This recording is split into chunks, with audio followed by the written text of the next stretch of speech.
Pozdrav ekipa, ja sam Tomislav i dobrodošli u moj podcast Priče iz Hrvatske. Mjeseci u godini na hrvatskom jeziku imaju svoje vlastite i zanimljive nazive. Oni nisu nastali slučajnim odabirom. Povezani su sa prirodom, radnim aktivnostima te samom karakteru određenog mjeseca. Pa krenimo redom u ovu malu jezičnu avanturu. Prvi mjesec u godini. Siječanj. Ime je nastalo zbog razdoblja kada se sijeku drva u šumama. Dakle, mjesec siječanj nastao je od glagola sjeći. Drugi mjesec u godini. Veljača. Ime je postalo od staroslavenskog glagola oveljiti se, što bi u prevodu značilo oduljiti se ili odužiti se, jer to je mjesec kada dani postaju duži. Treći mjesec u godini. Ožujak. Ime je dobio od izvedenice imenice laž. Nekada se ovaj mjesec nazivao lažak. To je period kad je priroda prevrtljiva, te u jednom trenu pomislimo da je proljeće već stiglo, a u drugom evo opet zime na vrata. Dakle, ožujak je lažljivac. Četvrti mjesec u godini. Travanj. Ime je dobio od imenice trava. Proljeće je već stiglo, te trava po poljima počinje zeleniti. I to je pravi nagovještaj kraja zimskog perioda. Peti mjesec u godini.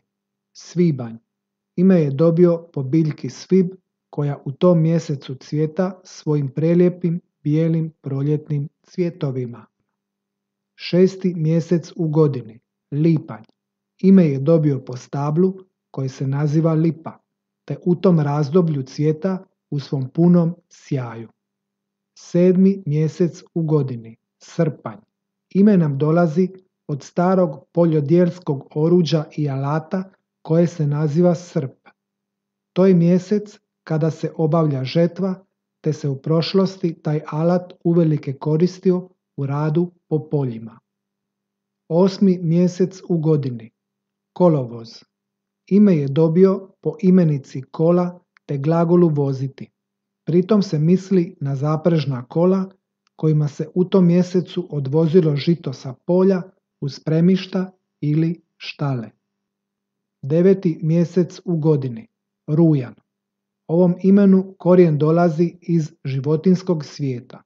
Naime, ono dolazi od glagola rujati. Rujanje je zvuk koji ispušta jelen prije parenja, koji je u ovom mjesecu za tu životinjsku vrstu najizraženije. 10. mjesec u godini. Listopad.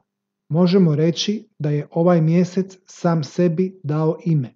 Nastao je od imenice list i glagola padati ili opadati. Jesen je to mjesec i period kada lišće najviše otpada ili pada sa stabala. 11. mjesec u godini. Studeni. Staroslavenska riječ za hladno ili izrazito zimsko vrijeme zove se studen. Danas u svakodnevnom hrvatskom jeziku ta riječ se rjeđe upotrebljava, ali se često može pronaći u literaturi i književnosti. 12. mjesec u godini. Prosinac. Više je prijedloga za određivanje etimologije ovog imena. Jedan je kršćanskoga izvorišta i upućuju na to da je riječ o mjesecu u kojem se više prosi, to jest moli, što bi bilo povezano s adventskim običajima i nadolazećim blagdanom Božića. Drugi prijedlog polazi od toga da je u tom mjesecu zimski suncostaj ili solstici, pa bi to bio mjesec u kojem sunce naglo zasja ili prosine.